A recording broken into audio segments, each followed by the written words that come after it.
As a kid growing up in Arizona, I can remember being fascinated by the idea of the Wild West. The old Western movies, the cowboys and Indians, good guys and bad guys. I was especially intrigued by Wells Fargo stagecoaches.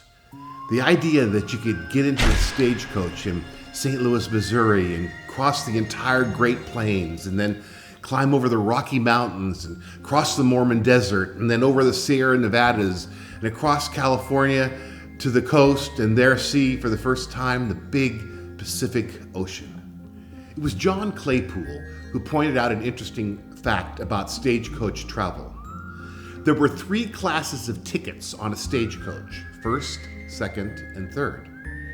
Now we all know the difference between first class, business class, and coach on an airplane, right? First class, you get tons of room, you get great food, free drinks. Business a little bit down. Third class, coach, well, they just cram you into this little tiny seat, and if you're lucky, they throw a plasticized meal at you. It's a very different travel experience than traveling first class. But if you look inside a stagecoach that sat 8 people, 4 people on each side, same amount of room, and they didn't serve food or drinks. Everyone's travel experience was the same. So how could you sell first, second, and third class tickets? Well, the 3 classes had nothing to do with amenities.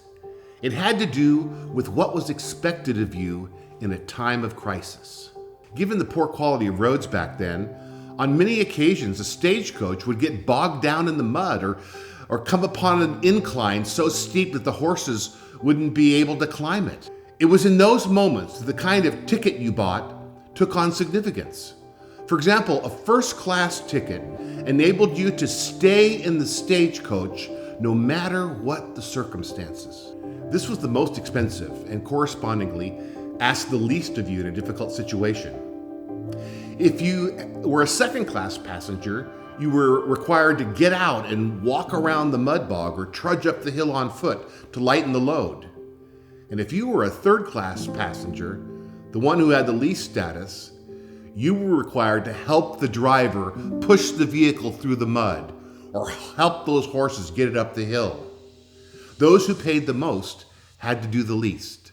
Those who paid the least had to do the most. It struck me how different this was from the hierarchy of values Jesus left for his disciples 20 centuries ago.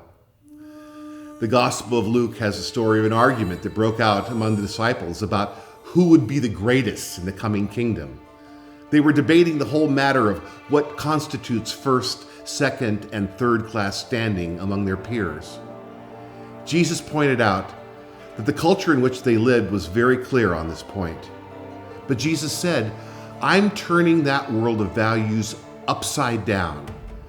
I say to you, the really first-class citizen in the world is the one who is willing to serve." You see, for Jesus, servanthood was not an emblem of shame at all, but it represented the highest status to which a human being could aspire. This was the central message Jesus wanted his disciples to learn. Even on the last night of his life, he was still trying to impart it. Before the Last Supper, he took a basin and a towel, and he went around the table washing each disciple's feet. He was not above the menial task of dealing with the dirt. This is what it means to be a servant. And Jesus said this constitutes the very pinnacle of human greatness. It's obvious that after 20 centuries, we have still not fully grasped the insight that Jesus taught and embodied. Yet for those who have eyes to see, there is evidence all around that servanthood is what makes the world go around and is the most valuable quality that a human being can bring to a situation. On 19th century stagecoaches, first-class travel was defined in terms of the privilege of not having to do something in a time of need. In Jesus' understanding of reality, the first-class way to live in our kind of world is precisely the opposite. It is the willingness to get out and push the vehicle for the common good through whatever it might be facing. In the Sermon on the Mount, Jesus put it this way: The first shall be last, and the last shall be first. Amen.